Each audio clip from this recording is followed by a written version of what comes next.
Si tu attends encore qu'une femme te dise clairement qu'elle est intéressée, tu as déjà perdu. Le jeu est terminé avant même que tu comprennes qu'il avait commencé. L'attraction féminine ne s'annonce pas. Elle ne s'explique pas. Elle ne se confirme presque jamais par des mots. Elle se révèle dans des ajustements subtils, des micro-changements silencieux, avant même qu'elle en ait conscience. Le vrai problème, ce n'est pas que les hommes refusent de voir ces signaux. C'est qu'on les a conditionnés à chercher au mauvais endroit. Le désir féminin n'a jamais été conçu pour être verbalisé. Il a été façonné pour être protégé.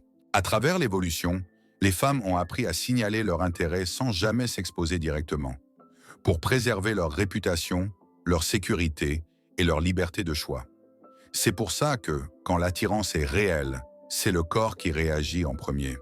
L'esprit rationnel arrive après, essayant de justifier des sensations déjà en marche. Celui qui attend une déclaration explicite joue toujours la dernière manche quand la partie est déjà décidée. L'erreur la plus fréquente des hommes? Chercher une confirmation logique. Des phrases claires, des garanties émotionnelles.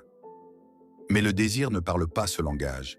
Il s'exprime dans le rythme, dans l'attention, dans la façon dont elle s'ajuste quand tu entres dans la pièce. Pendant que tu cherches des mots, son corps crie déjà la vérité. À travers l'évolution, les femmes ont appris à signaler leur intérêt sans jamais s'exposer directement, pour préserver leur réputation, leur sécurité et leur liberté de choix. C'est pour ça que, quand l'attirance est réelle, c'est le corps qui réagit en premier. L'esprit rationnel arrive après, essayant de justifier des sensations déjà en marche. Celui qui attend une déclaration explicite joue toujours la dernière manche quand la partie est déjà décidée. L'erreur la plus fréquente des hommes? Chercher une confirmation logique. Des phrases claires, des garanties émotionnelles. Mais le désir ne parle pas ce langage.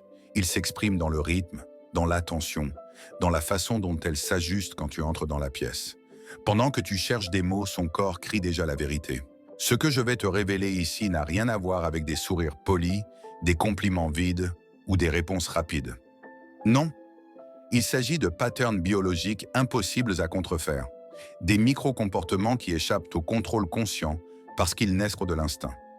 Ce sont ces signaux qui dévoilent l'attirance réelle, parfois même avant qu'elle ne l'admette à elle-même. Et quand tu apprends à les lire, tout change. L'anxiété disparaît. Tu n'as plus besoin de deviner. Tu arrêtes de forcer les interactions et tu commences à répondre à ce qui est réellement en train de se passer. Voilà ma promesse. Dans cette vidéo, je vais t'apprendre à identifier le désir au moment exact où il n'est pas, quand il est déjà trop tard. Parce que celui qui comprend le langage du comportement n'a plus jamais besoin de mots pour savoir où il en est. Alors abonne-toi, like cette vidéo et dis-moi en commentaire si tu as déjà manqué ces signaux sans t'en rendre compte. Et surtout, va télécharger le PDF que j'ai préparé pour toi. Un guide complet pour apprendre à lire les comportements humains. Le lien est dans la description. Le premier signe d'attirance n'est pas un sourire. Ce n'est pas une phrase.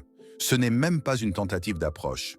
Le premier signe, c'est un changement invisible qui se produit avant tout échange. Quand une femme ressent une véritable attraction, son corps réagit avant son esprit.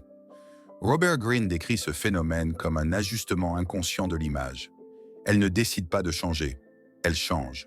Sa posture se modifie, ses gestes se réorganisent, son ton de voix se transforme, son niveau d'attention se redirige.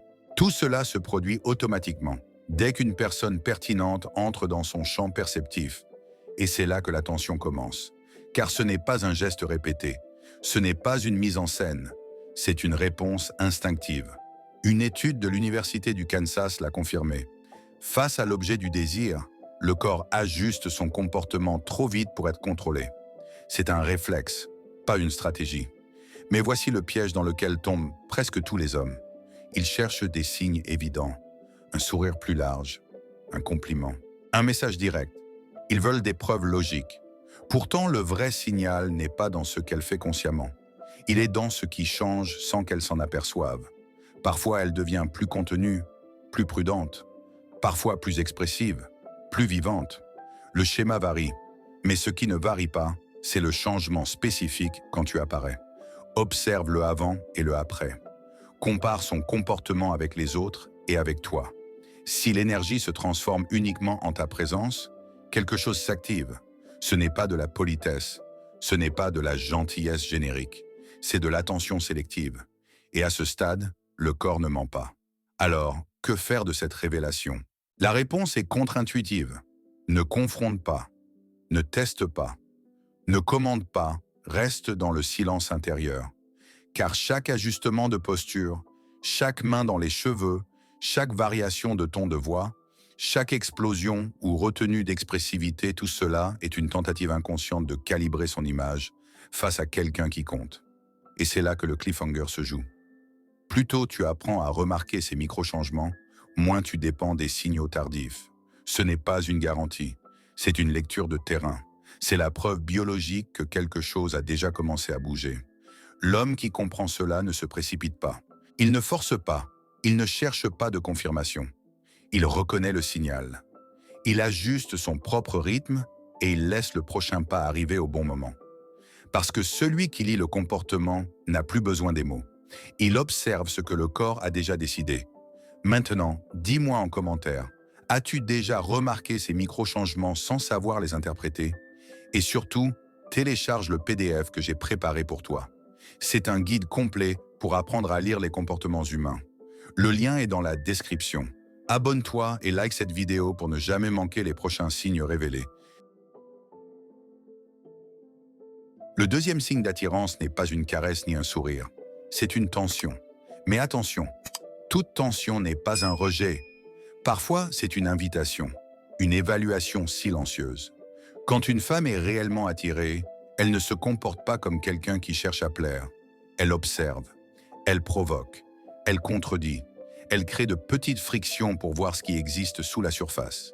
Nietzsche parlait de l'homme qui soutient sa volonté sous pression. Et c'est exactement ce qui est mesuré ici. Pas tes mots, ta stabilité.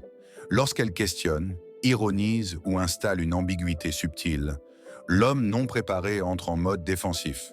Il explique, il se justifie, il tente de réparer l'ambiance.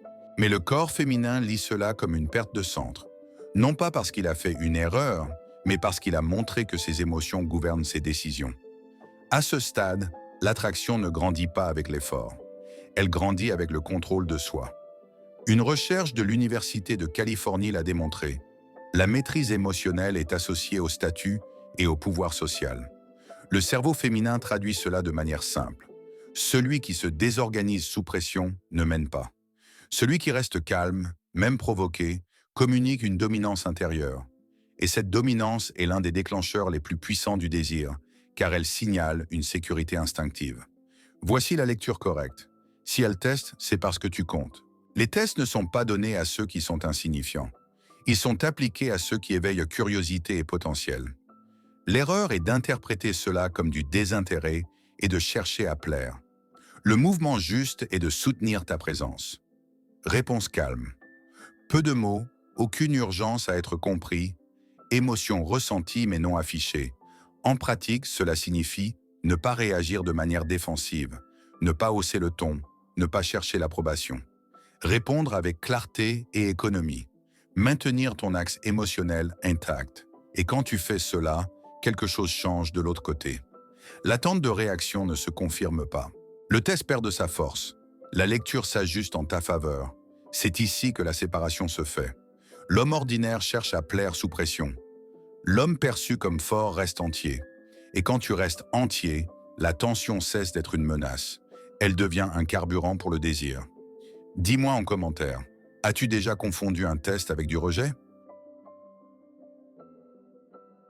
Le troisième signe d'attirance est celui qui déroute le plus d'hommes, car il ne s'accompagne pas d'une reddition immédiate.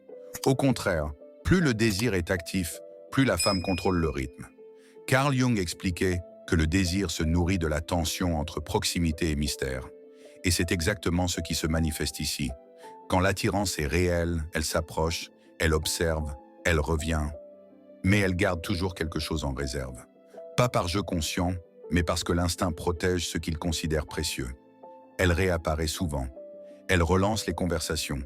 Elle montre de la curiosité pour ta vie, ton humeur, ton état. Mais elle ne se dévoile jamais entièrement. Elle ne se donne pas totalement. Pour l'homme anxieux, cela ressemble à de l'ambiguïté. Pour celui qui sait lire le comportement, c'est l'un des signes les plus puissants du désir actif. Car l'attention n'est pas ponctuelle. Elle est récurrente. Et la récurrence exige un investissement. Des études publiées dans le Journal of Social Psychology l'ont démontré. L'attention continue est un indicateur bien plus fiable de l'intérêt sexuel que les compliments ou les déclarations directes. Les mots peuvent être sociaux. L'attention coûte de l'énergie. Quand une femme revient sans nécessité pratique, elle te choisit comme focus. Et le focus est toujours sélectif. L'erreur masculine à ce stade est de vouloir accélérer le processus. Presser pour des définitions. Exiger de la clarté. Pour l'homme anxieux, cela ressemble à de l'ambiguïté. Pour celui qui sait lire le comportement, c'est l'un des signes les plus puissants du désir actif. Car l'attention n'est pas ponctuelle, elle est récurrente. Et la récurrence exige un investissement. Des études publiées dans le Journal of Social Psychology l'ont démontré. L'attention continue est un indicateur bien plus fiable de l'intérêt sexuel que les compliments ou les déclarations directes. Les mots peuvent être sociaux. L'attention coûte de l'énergie. Quand une femme revient sans nécessité pratique, elle te choisit comme focus. Et le focus est toujours sélectif. L'erreur masculine à ce stade est de vouloir accélérer le processus. Presser pour des définitions. Exiger de la clarté. Demander des garanties. Mais cela brise la tension qui soutient le désir. L'instinct féminin ne répond pas bien à la précipitation émotionnelle, car la hâte communique l'insécurité. Et l'insécurité inverse la hiérarchie. La pratique ici demande de la maturité. Maintiens ton propre rythme. Ne cherche pas à rivaliser pour l'attention. Ne deviens pas trop disponible simplement parce qu'elle revient. Reçois son investissement sans chercher à le transformer en engagement immédiat. Plus tu soutiens ta présence sans pression, plus l'investissement grandit de lui-même. Car le désir a besoin d'espace pour se développer. Quand une femme investit une attention continue mais garde le contrôle, elle dit quelque chose sans mots. Je suis intéressé, mais j'évalue encore. Et l'évaluation ne continue que si l'homme ne se désorganise pas émotionnellement. Celui qui comprend cela ne se frustre pas, il lit, il ajuste, il soutient, et il laisse le désir avancer au rythme où il se renforce vraiment. Ce signe ferme le triangle de l'attraction réelle. Changement comportemental, tests émotionnels, attention récurrente sans abandon total. Quand ces trois apparaissent ensemble, il n'y a plus de doute. Le désir n'a pas besoin d'être déclaré.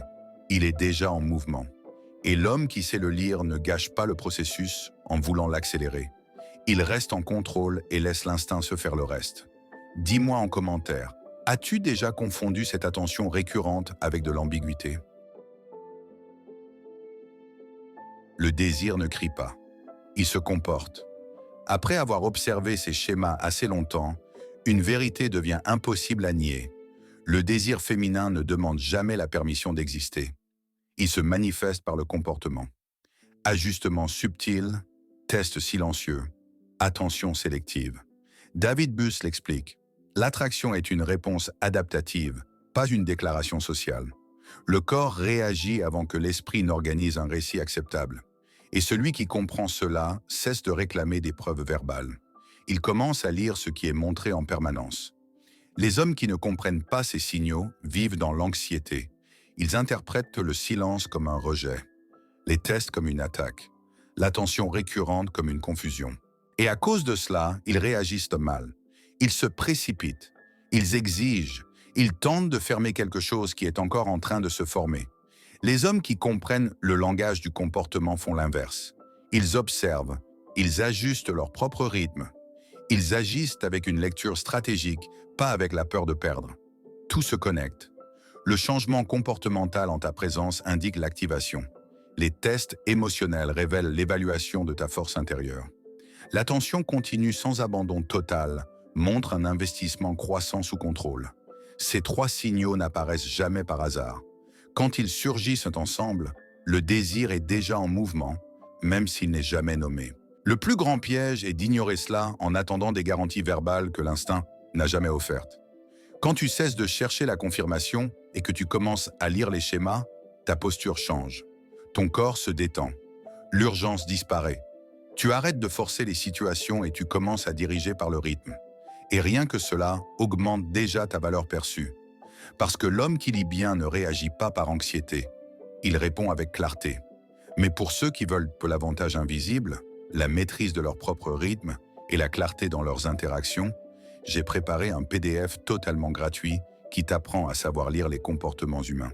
L'accès est dans le lien en description et dans le commentaire épinglé. Certains continueront à attendre des mots, d'autres apprendront à lire le comportement. La différence entre ces deux hommes définit qui mène et qui ne fait que réagir.